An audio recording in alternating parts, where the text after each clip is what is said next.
the situation at the border. Right, absolutely. Thanks.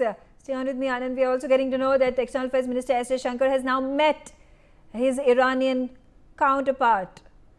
They met earlier in the day today, and after that there is a delegation level meeting that is taking place between both the foreign ministers and the delegation that they are being accompanied by.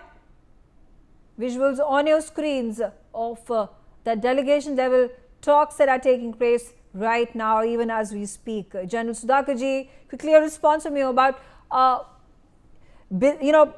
this was a meeting between both the foreign ministers that had been scheduled last week. In wake of the Indian airstrikes on Pakistan, do you think this is going to have any impact on the talks that the two leaders are having right now? Yeah, I don't know, Megha. Another very interesting point you have raised. What our external affairs minister has in his mind, I really can't actually join the dots. But what I can say is my understanding, looking at our country from outside the country, is that there is a need to take Iran along, regardless of what is happening. Maybe there are big things happening, geopolitical churn. There is a discussion here. I've just come back from a think tank. You see, America and Israel are trying to have a breakthrough with Iran, trying to prevent it from going nuclear. Okay, I just interrupt. I'll have to interrupt because this is what's the latest update. The External Affairs Minister S. Jaishankar has conveyed this to Iranian Foreign Minister Arakchi. He says it is not India's intention to escalate, but if there are military attacks on India, they will be met with a firm response. So that's the firm, strong statement that has come from the Indian Foreign Minister to the Iranian Foreign Minister. Now, the Foreign Ministry and the Foreign Minister have been consistent in their communication to the diplomats, to the envoys from various countries, whether it is Iran, Saudi Arabia, United States or United Kingdom after Operation Sindoor was conducted. What do you have to say to it?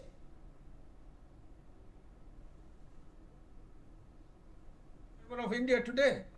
So, and Pakistan has been very badly, seriously isolated. So when I say that this is the time, I have been making a statement very often, now or never. We need to sort out Pakistan. I tend to agree with Ajit when he says we don't have to do anything.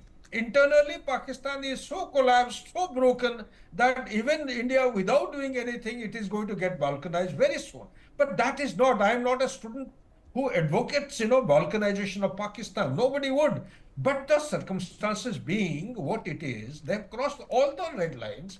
Now or never means that Pakistan actually has to be given a very stern kind of a response. And we are glad, I'm very proud that we have a Minister of External Affairs as that of Mr. Jaishankar. He's articulated his statement in a very polite and firm manner.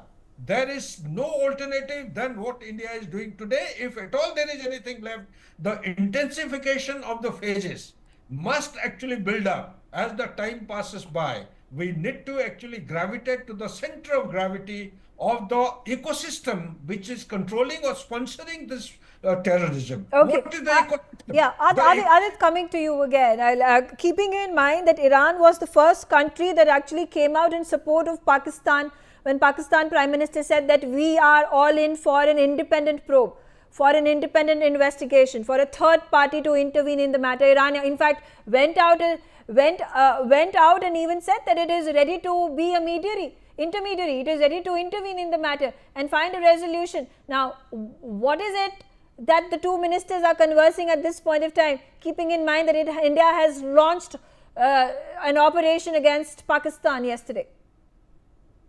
I think from an Iranian perspective, there is a lot more at stake, and it's just not the India-Pakistan dynamics. It's also the Iranian-United States dynamics, where Iran actually wants India to lobby on behalf of Iran and sort of smoothen out the relationship, smoothen out the tension between the most powerful nation and Iran, which is perceived to be, another terror factory, causing all the mayhem in the Middle East. So that is where we are coming from. Iran is just here, playing its own agenda. They want to ensure that the Baloch insurgency, which is happening in Pakistan does not sort of pilferage into its own territory, because there is the Baloch sentiments also attached to Sististan, which is a province in Iran. So that is another dimension that the Iranian foreign minister is trying to mitigate.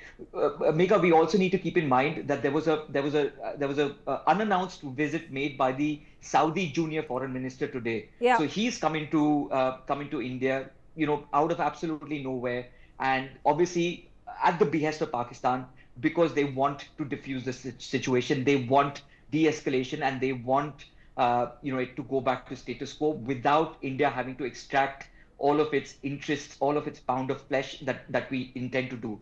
From an Indian prism of things, things are very simple. Hitting terrorists is not our goal.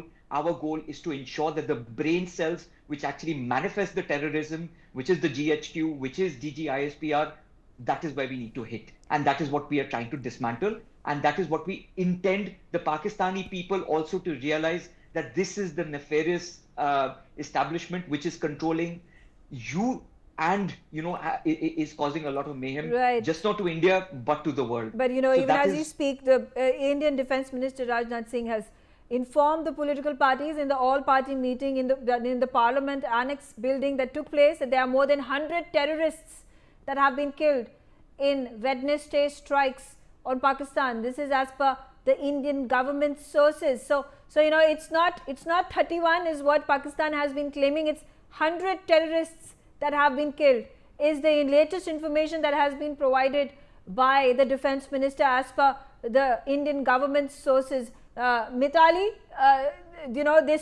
these number of casualties are likely to increase, keeping in mind the operation is going to not just be for a single day, but it is going to take place in the coming days as well. So it's going to be a long drawn operation. Absolutely, Megha, and I think the humanitarian cost of this war should be kept in mind by all of us, because we were absolutely shocked by Pahalgam, right? The 26 people who lost their lives were people like you and me who had gone to Pahalgam for a holiday, and it could be any of us which were in that situation. And today the human cost of this war is continuing, and people on the borders are continuing to pay the price for many decades of Pakistani administration choosing to sponsor terrorism, choosing to choosing a situation where their economy is such that income inequality is so high, that right, you have such high levels of poverty. So we must remember the human cost. Right, absolutely. Remembering the human cost, there have been also reports pouring in, witnesses, family